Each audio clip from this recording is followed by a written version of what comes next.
To begin, we have to define veganism. Veganism is defined as not eating, wearing, or using anything made from animals or their byproducts. Vegetarians can eat dairy and eggs, but avoid meat. Pescatarians can eat fish, sometimes they eat dairy and eggs, but they also avoid meat. Some people use plant-based and vegan interchangeably, but being plant-based refers specifically to your diet, and veganism can be considered a lifestyle that seeks to reduce animal exploitation as much as possible. Meat used to be considered the best source of protein, but we are learning that plant-based diets can improve your health, reduce harm, and reduce your environmental impact. So I have always been vegetarian. I've never tried meat or most seafoods. When I was 16, I decided to go fully vegan. I didn't know much about it, so my mom made me talk to my pediatrician. He was really excited that I wanted to be vegan. He explained the health benefits.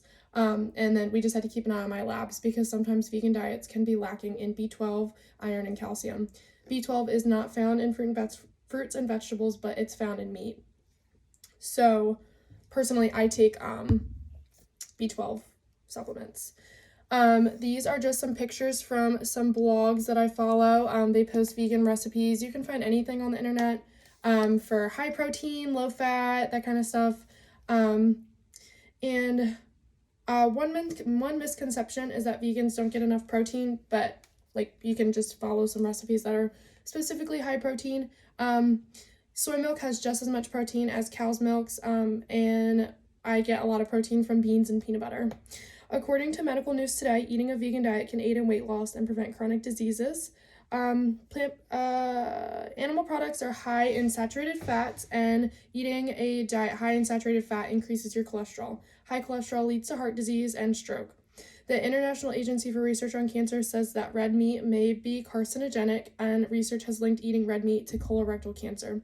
So eating a vegan diet can reduce your risk of heart disease, stroke, certain cancers, diabetes, and obesity.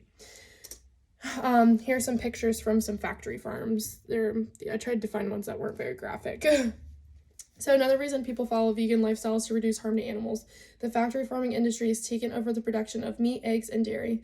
According to Viva, 75 billion animals are killed each year for their meat. USA Today has totaled that Americans will eat 7,000 animals in their lifetime. Earthlings, Cowspiracy, Food Inc., and Cockfight are all documentaries about factory farming. Some of them are graphic, but they expose the awful conditions that animals we eat are forced to live in. Cockfight also explains how the chicken industry exploits its farmers as well as its chickens. These documentaries outline the problems within our food industry that need to be changed. The way animals are treated in factory farms is barbaric. The Human League explains how chickens are debeaked, cows and pigtails are docked, they are confined to cramped spaces, and their genetics are manipulated. Today's meat chickens have been specifically bred to grow 80% larger than they were naturally. Around 30% of them can't walk, according to One Green Planet. So there are 5 freedoms in animal welfare philosophy: freedom from thirst, hunger, and malnutrition, freedom from discomfort and exposure, freedom from pain, injury, and disease, freedom from fear and distress, and freedom to express normal behavior. Factory farming makes it impossible to achieve even one of those freedoms. There are 25,000 factory farms in the United States, and they have 1.6 billion animals living inside of them. The first step in stopping factory farming is to educate yourself.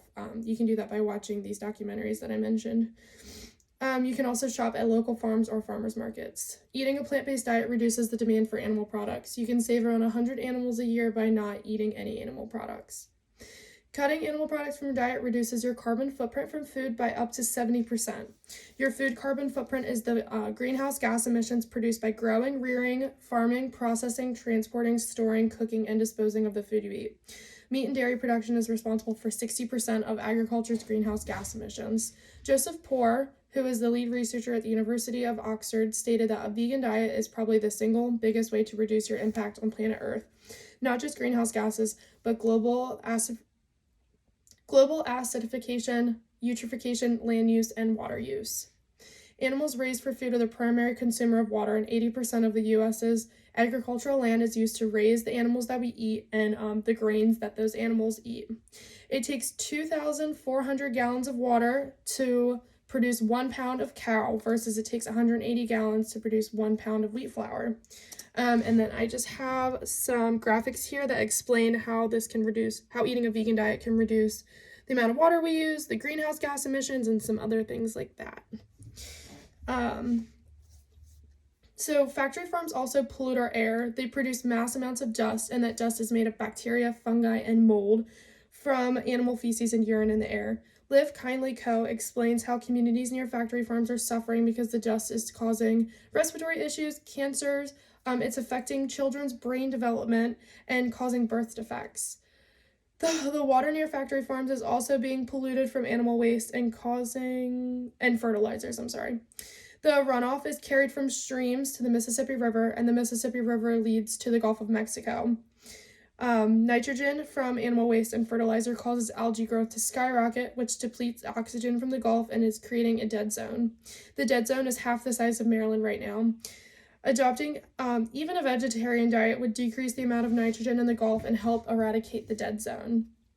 There are many benefits to following a vegan diet. It improves your health, reduces your harm to animals, and helps improve our environment. It can be difficult to stop eating what is mostly a majority of your diet, but today we have meat, egg, cheese, and milk replacements, and they all taste relatively the same to the real thing. So even if you don't stop eating animal products altogether, even just reducing your intake can have huge benefits. Thank you. And then here is my works cited.